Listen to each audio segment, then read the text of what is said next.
bag's lost and everything's super crazy, but totally made it. Oh. Hey! I'm a little verklempt because for a number of different reasons, but one of the reasons is because I just found out about 15 minutes ago that this ridiculous, weird book that you are here for is number 2 on the New York Times.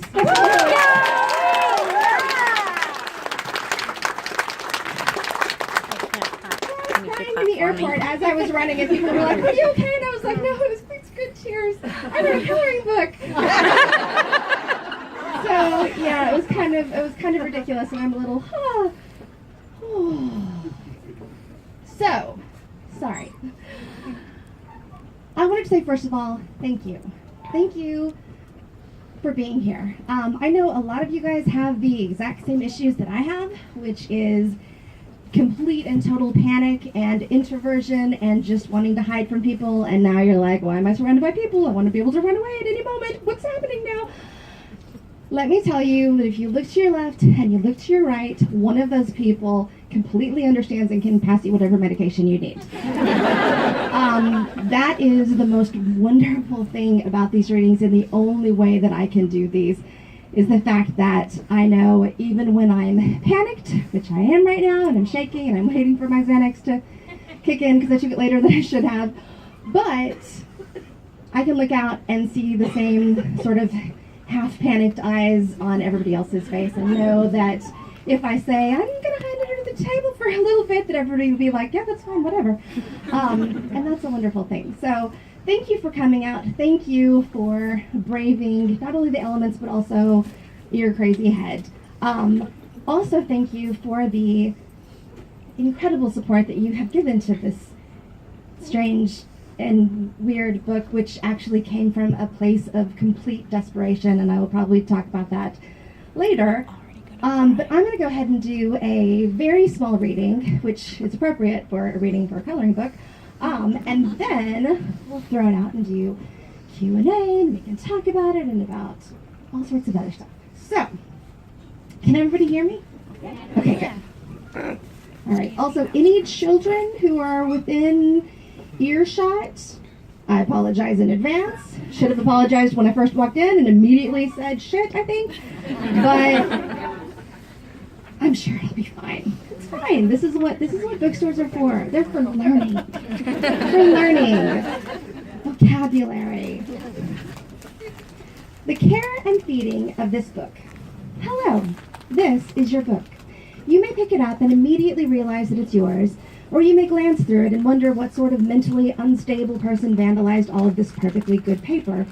And the answer is me. I am the mentally unstable person in this book, and that's a good thing because you will either be able to totally relate to it, or it will make you feel better about yourself in comparison. I could have written this book. You might yell to yourself indignantly, and yes, you could have, and you will, because there is space purposely left here for you to complete it. So technically, you are the co-creator of this book, which means that you're to blame too. Sorry, that's just how books like this work. I'm mainly known as a writer, but when I was on book tour for Furiously Happy, a humorous memoir about my own battles with mental illness, I often found myself trapped in hotel rooms, waiting out anxiety attacks.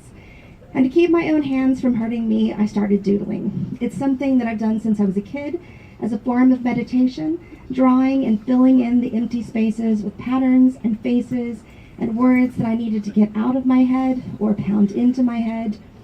I shared a few online and I was shocked at the response. People asking if they could have copies, to color, to frame, to tattoo onto their bodies to remind them that they aren't alone.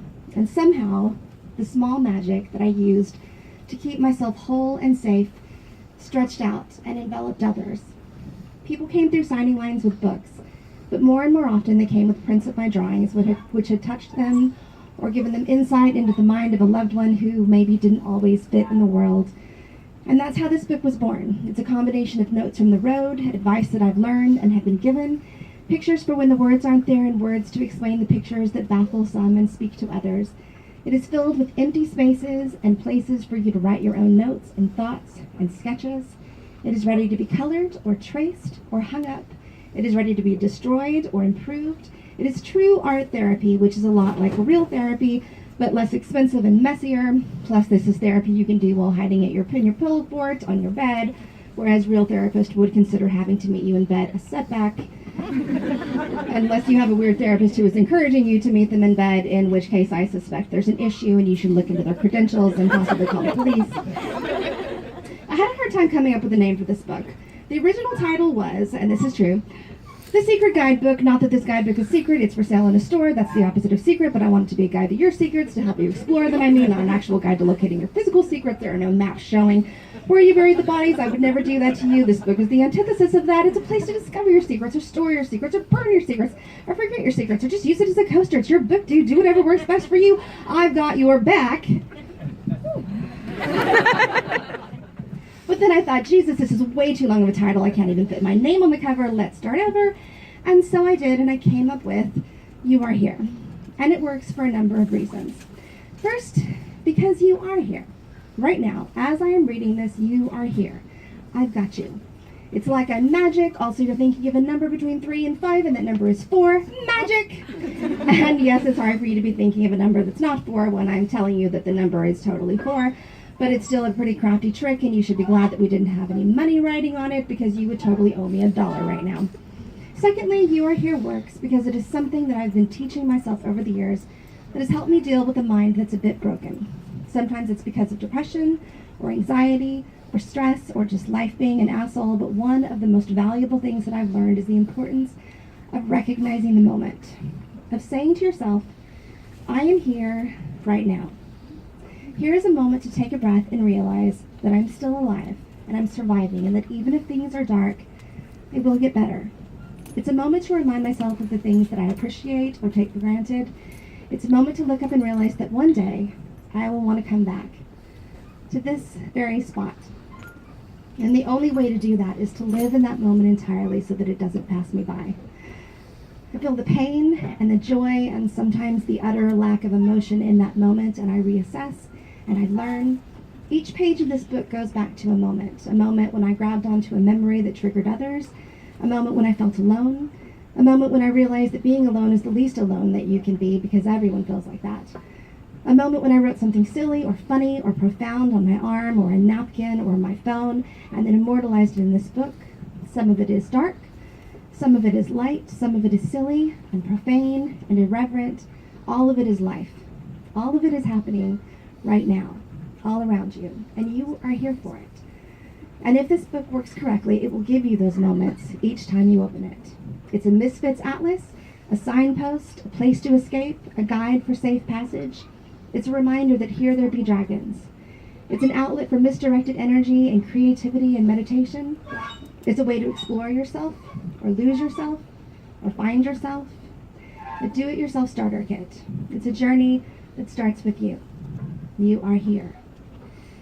And there is a footnote to this, and a lot of times people skip the footnotes, and that's why I always like to read them. Because this is technically where I slip in all the things that normally an editor would be like, don't put that there. And I'm like, well, just write a footnote. Nobody will see it. So the footnote is, there were actually a number of titles in the running for this book, but my favorite one was Don't Poison Everyone. That's true, too, by the way. That was the actual running title for a long time. I liked it because it's good advice, and also because each person reading it puts their own emphasis on the words, and that's a really good psychological test. For example, my editor thought it was just common knowledge that you shouldn't kill people, but technically I was putting the emphasis on the word everyone, because if you poisoned everyone, you were totally going to get caught. Plus, that's a dick move, and it makes for a shitty inspirational book. Make good choices, don't poison everyone. In fact, you probably shouldn't poison anyone, unless they really deserve it, like maybe it's a serial killer who ate your Cocker Spaniel and kicked your granny. You could maybe send them a tuna casserole where the mayo had been sitting out too long. Also, you could emphasize the word poison in the title, and then it becomes Don't Poison Everyone, which is also good advice, because most people don't deserve to be poisoned.